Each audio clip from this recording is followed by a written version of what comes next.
Hi, I'm Mark, 35, and I swear I wasn't planning to go full Home Alone villain origin story at Christmas. But when I saw what they handed my daughter, something in me snapped. I wish I could say I was surprised. That handing my 3-year-old a busted, half-melted knockoff doll with one leg missing wasn't completely on brand for my family. But I wasn't surprised. I was just done pretending to laugh it off like always. We were at my sister Rachel's house for the annual big family Christmas. She hosts it like she's Martha Stewart's evil twin, with coordinated table runners, forced piano sing-alongs, and those massive charcuterie boards that cost more than my rent in college. It's all for show. Always has been. They were all there, my mom, my sister, and her 2 golden children, Liam and Ella, my brother-in-law who barely makes eye contact with me, and me with my daughter Ava. I'm a single dad. Ava's mom left when she was a baby. And my family has never let me forget it. We just finished the gift exchange. Ava, thrilled out of her tiny mind, tore through the wrapping paper like it was a winning lottery ticket, until she stopped. The doll in her hand looked like it had been rescued from a fire sale at a haunted thrift store. One leg was gone entirely. The plastic was warped, its smile twisted. "Oh," Rachel said with fake surprise, pressing a hand to her chest. "We must have mixed it up. But you know, that's what happens when your mom's a disappointment to us." Silence. My mom snorted into her wine glass. Her kids, on-brand, smug little prodigies, stood proudly with their brand-new mountain bikes, helmets, even walkie-talkies strapped to their wrists like tiny SWAT team members. Ava didn't cry. She looked up at me and smiled like it was the best gift she'd ever received. That smile, so pure, so undeserving of their cruelty, made my throat burn. I reached into the bag I'd brought. A separate pile of perfectly wrapped boxes with glittering bows and handwritten tags. These were their gifts. Thoughtful, expensive, carefully picked over months. The kind of gifts I knew they'd love. I stood up. Held them out just long enough for the kids to get excited. Then I pulled them back. "You won't be getting these," I said calmly. "Because you don't get to hurt my daughter and still enjoy what I brought." Liam's face dropped. Ella blinked like someone had just slapped her. My sister's mouth opened in protest, but I wasn't done. "Oh, and by the way," I added, as I began pulling something else out of my bag, "you might want to step outside for what's coming next." I reached into my bag again, slower this time. The air had gone still. I could feel everyone staring, waiting for the punchline or the tantrum they assumed I was about to throw. But no tantrum. What I pulled out wasn't a wrapped gift, it was an envelope. Plain. Thick. I held it up so Rachel and my mom could see it clearly. "What's that?" Rachel asked, eyes narrowing. "This," I said, "is the lease termination agreement for your beach house." Rachel blinked. "What are you talking about?" "I bought the property from your landlord 3 weeks ago," I said. "Cash deal. No realtor. Went through a lawyer. The guy said you were always late on rent and figured you wouldn't last another year anyway." My mom actually choked on her Pinot. "Effective January 1st, I continued. "You'll need to be out. That gives you, let's see." I checked my watch. 11 days. Rachel shot to her feet. "You're bluffing." "No," I said. "I'm retaliating." See, what they never realized, never cared enough to ask, is that I started a custom furniture business during the pandemic. While they were sending each other passive-aggressive memes and fighting over whether masks were fascism, I was learning to build things with my hands. Word spread, orders came in, and 3 years later, I had a thriving online store, a wait list, and enough cash to make strategic moves. Moves like buying the beach house that Rachel bragged about every other post on Instagram. Moves like the ones I made last week when I found out the toys they were giving Ava were from a clearance bin at a gas station, even though she asked for just one thing, a dollhouse. Ava still held the broken doll in her arms, petting it like it was perfect. My mom stood now, too. "You're punishing children." I turned to her. "You mean your grandchildren? Funny. You didn't seem worried about punishing mine when you laughed in her face." I walked over to the Christmas tree, knelt beside Ava, and handed her a flat, square box. "You want to open this one, sweetheart?" She nodded and began to unwrap it. Inside was a photo, a picture of a real, full-sized, handmade dollhouse, complete with working lights, little furniture, even a hand-painted welcome mat. Her jaw dropped. "Is that mine?" "Yours," I said. "And it's waiting for you at home. Built it myself." Rachel was fuming, but I wasn't done. I also made one for Liam and Ella. Bigger, more detailed. Would have been a surprise. I looked at the pile of gifts I'd yanked away earlier. Would have come with custom woodcraft kits so they could build their own stuff. But I guess they'll never know now. Ella started crying. Liam looked at his mom like she broke Christmas. You can't just ruin Christmas, Rachel hissed. I turned to her and smiled. Rachel, I said, this isn't ruining Christmas. This is me finally making it fair.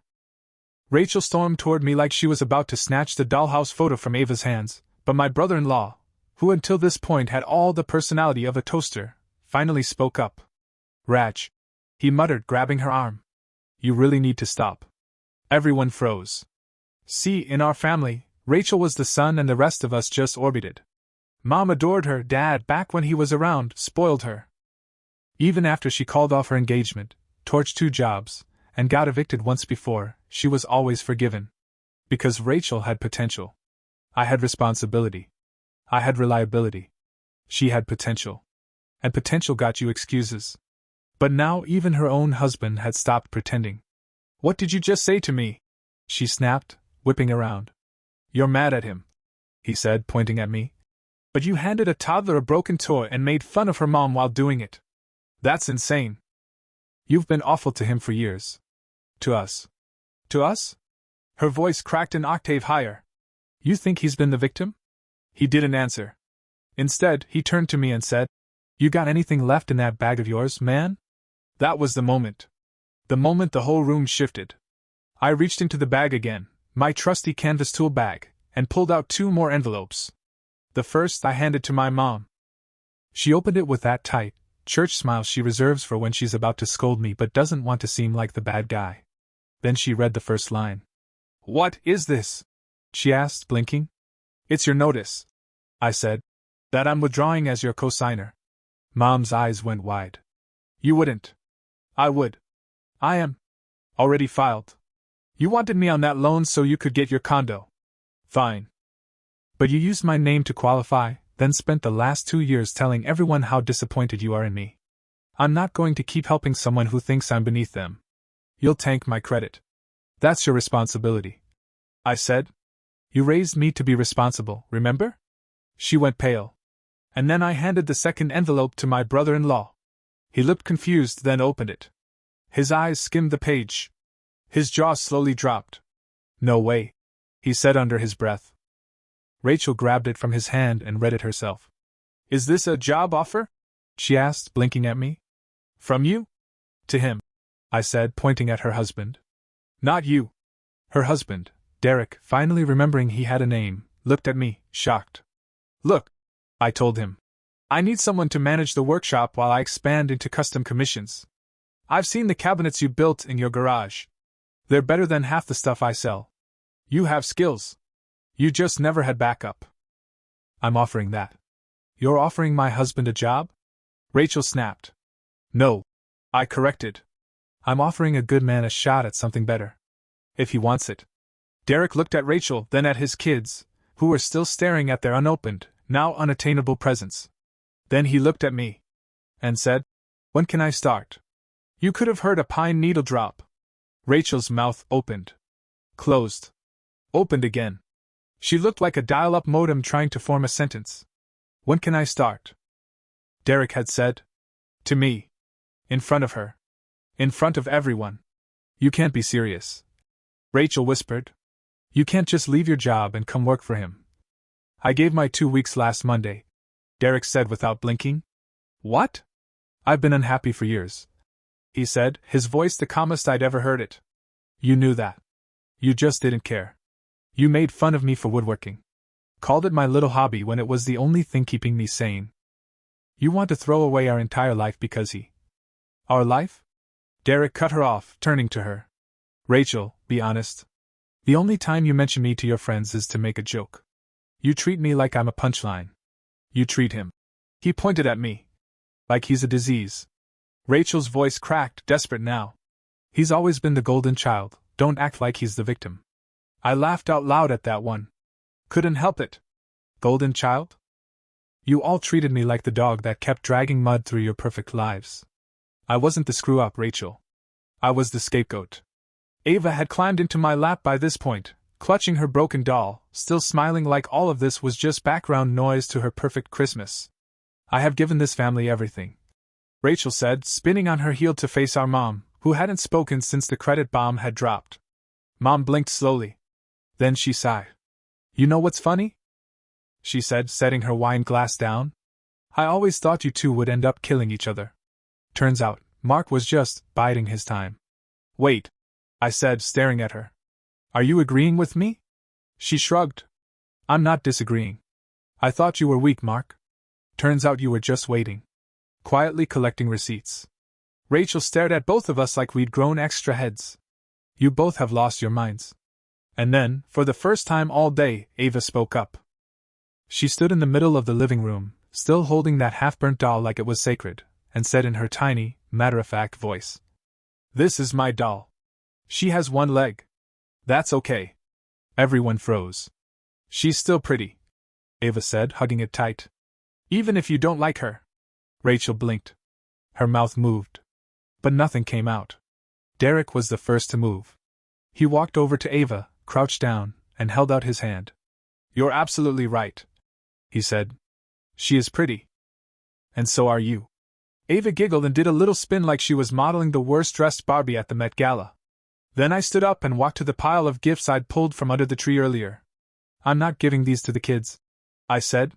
But I'm not trashing them either. If you want to donate them to a shelter or kids in need, you're welcome to. Otherwise, I'll take them back with me. Rachel folded her arms. You don't get to play the hero now. I'm not trying to be a hero, I said. I'm just done being the villain in your story. And then I did something I never thought I'd do at a family Christmas. I hugged my mom. Not because everything was healed. Not because we were good. But because in that second, I saw something flicker behind her eyes, a tiny apology trying to claw its way out. Then I turned to leave. Derek stood too, looked at Rachel and said, I'll come by tomorrow to talk to the kids. They deserve to hear it from me. Rachel's face crumpled, but no tears came. She always was better at fury than grief. And as I walked out, Ava on my hip, I called over my shoulder. Merry Christmas, Rachel. Hope the bikes don't rust in the rain. She ran to the window. Only then did she see it. The sleet coming down sideways. And the two bikes. Still outside. Soaked. The storm hit hard that night. The kind of sleet that coated every surface in a layer of treacherous glass. The bikes stayed outside. Rachel never moved them. Pride, probably. Or maybe she hoped I'd come back and fix it all. I didn't. The next morning, I found 3 missed calls from her. No voicemails. Just those passive-aggressive signals that scream, I want you to feel bad, but not enough to admit I need you. I didn't call back. Instead, I brewed coffee, set up Ava's new dollhouse in the living room, and spent the morning watching her gently introduce her broken doll to its shiny new furniture like she was the proud mayor of Tiny Town. But around noon, the knock came. It wasn't Rachel. It was a cop. Mr. Walker? He asked, polite but stiff. We got a call from your sister this morning. She's alleging theft of property and intentional emotional harm to minors. We need you to come down and answer a few questions. I blinked. I'm sorry, what? She's claiming you removed gifts that were already given to her children. And that you did it in a way that was emotionally distressing. I stared at him. For a second, I thought it was a prank. Like Rachel had finally joined a community theater group and this was her audition for Law and Order, Petty Crimes Unit. But the officer looked dead serious. You're not under arrest, he clarified. But it's in your best interest to come down voluntarily. I called a friend to watch Ava and rode down to the station, sitting in that weird limbo of rage and disbelief the whole way. At the station, the detective who interviewed me was a woman named Alvarez, sharp eyes, zero patience. She read through the complaint, looked up, and said, Your sister's got a flair for the dramatic. I'd say that's putting it mildly. She says you stole joy from her children. That you weaponized sentiment to publicly shame her. I took back gifts that I bought with my money. She gave my 3-year-old a broken toy and humiliated her in front of a room full of people. Alvarez smirked slightly. Yeah, I saw the doll. You brought it, right? Yeah. It's in my truck. My daughter wouldn't let go of it until this morning. They went out to inspect it. When she came back, she looked conflicted. I'm going to file this as a civil matter, she said. Not criminal. There's no actual theft here. It's a family dispute. But heads up, your sister might try to file a small claims suit. Just so you're not blindsided. I'm not worried about court, I said. I'm worried about her using the system to screw with me and my kid. She's vindictive, Alvarez said flatly. But also dumb. She posted the doll on Instagram with a sarcastic caption about some kids not being worthy of more than scraps. Her page is public. And we took screenshots. I blinked. She what? Oh yeah? Hashtagged it too. Hashtag rough love, hashtag maybe next year. Honestly, she kind of built your whole defense for you. I laughed. Couldn't help it. That's Rachel, I said. She burns the house down, then tries to sue the fire department. Alvarez leaned forward. Can I give you some advice? From someone who's seen this exact dynamic wreck people's lives? I nodded. Cut her off. I mean it. Don't half-ass it. Don't try to keep the peace for holidays or family reunions. People like her feed on drama. She doesn't want closure. She wants a stage. That landed harder than I expected. I went home that night, head spinning. Ava was napping on the couch, one arm draped around her dollhouse like a sleepy bodyguard. And that's when I made the decision. I wasn't just done with Rachel. I was done with the entire charade. I drafted an email, short, simple, polite, to my mom and Rachel. Told them I wouldn't be attending any more family functions. That I wished them well, but I wouldn't be in the group chats, I wouldn't be at birthdays, and I certainly wouldn't be playing Santa for their kids again. Then I blocked them both. But Rachel wasn't finished. 2 days later, Derek called me. She filed for full custody of the kids. What? She's trying to say I'm unfit. That I'd been emotionally manipulated by you, that I've abandoned my role as a father, and now I'm putting our children in danger by associating with someone mentally unstable. Me. She meant me. I'm so sorry, Derek said. This is going to get ugly. You're not alone. I told him. But he was right. It was about to get ugly. The day of the custody hearing, the courtroom felt like it had been shrink-wrapped in tension. Every cough echoed. Every seat creaked like it was reporting to the judge.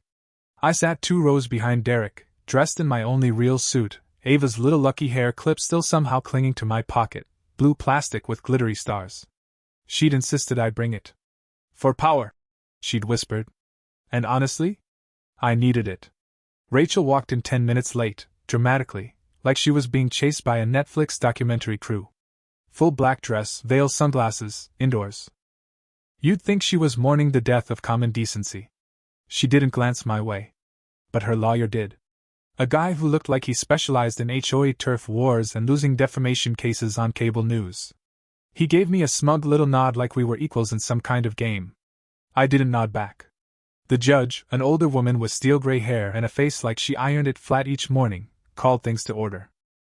Rachel's lawyer launched first, opening with, Your Honor, my client seeks full custody based on recent behavioral changes in the children's father, changes we believe stem from undue influence and pressure applied by a third party, Mr. Mark Walker. That's me. Not a party to the case. Not a parent of the kids in question. But suddenly, the villain in her script. He kept going. This individual, though technically the defendant's brother-in-law, has a long history of erratic and retaliatory behavior, including recent incidents involving public humiliation, financial coercion, and what my client calls narrative manipulation. Narrative manipulation? The judge asked, arching an eyebrow. Yes, Your Honor. Weaponizing emotional language to distort events in his favor. So basically, I'm too good at telling the truth, and that's a threat. Rachel took the stand next. She started crying before she even sat down. I watched her shift into performance mode like a method actress at a high school play. Your Honor, she sniffled. My children are being emotionally pulled into a web of instability. Their father is abandoning our traditions, our values. He's choosing his brother-in-law over their well-being. He's not my brother-in-law anymore. Derek muttered under his breath. I'm fixing that. When it was Derek's turn, he didn't come in hot. He didn't even raise his voice. He just told the truth. How he'd been shut out of his own marriage. How Rachel turned every decision into a test. How their kids were told not to mention him in front of her if he made her look bad. How she let them watch Ava be mocked and didn't say a word. Then the judge asked if there were any character witnesses. Rachel's lawyer objected before my name was even said. Mr. Walker is not a blood relative. He has no parental relationship to the children. His presence here is only to escalate tension. The judge peered down at him. You filed a motion accusing Mr. Walker of manipulating this family. If that's true, I want to hear from him. If it's not, well, then I definitely want to hear from him. She looked at me. Mr. Walker, you've been named in this dispute. Take the stand. My stomach dropped. But I stood up. My palms were sweating, and I could feel the lucky hair clip pressing against my leg through the fabric. When I sat down and looked at Rachel, she gave me a cold, confident smirk. Like she thought I was about to blow up my own credibility. So I began. Your Honor, I want to start by saying I'm not trying to take sides. I didn't come here to get involved in a custody battle. I came here to stand up for what's true. I looked at Rachel, then back at the judge. This isn't about one bad Christmas. This is about a pattern. Of cruelty, of control, of using children as leverage. I told the court how Rachel had humiliated Ava. I described the broken doll. I showed the photo of the actual gifts I'd brought. I told them about the posts she made. Yes, I had printed screenshots, thank you very much. Rachel's lawyer tried to object again, but the judge waved him off. Then I said, but the worst part wasn't the doll. It was that Ava thought it was okay. Because she's 3. And when people who love you treat you like trash, you assume that's what love looks like. The courtroom went silent. Rachel's smirk was gone. My niece and nephew deserve better. I continued. They deserve parents who won't turn love into a weapon. Derek is that parent. I've watched him show up for them, even when he had no support. I trust him. I'd let him raise my daughter if something happened to me. That's how sure I am. I looked straight at the judge. I don't care what happens to me today. But please don't let those kids grow up thinking manipulation is love. Don't let them think loyalty means silence. I stepped down. Derek gave me a nod I'll never forget.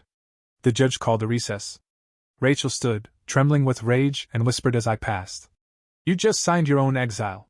I didn't stop walking. Didn't turn around. Because exile from her world sounded a lot like freedom. 2 weeks later, the ruling came down.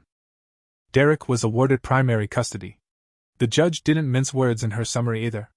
She cited Rachel's emotional volatility, her inappropriate use of public platforms to degrade family members, and a concerning pattern of punitive behavior toward both children and extended relatives.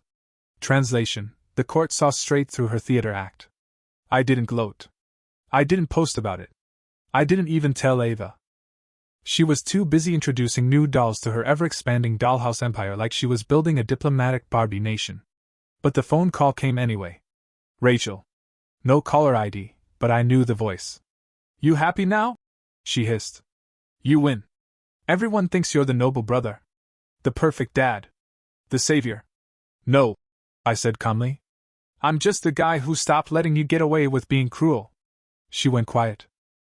Then, I hope you rot in your sad little workshop with your broken daughter and your stupid wooden toys. I smiled. You can keep that energy, I told her. My daughter has more love in her pinky than you've managed your whole life.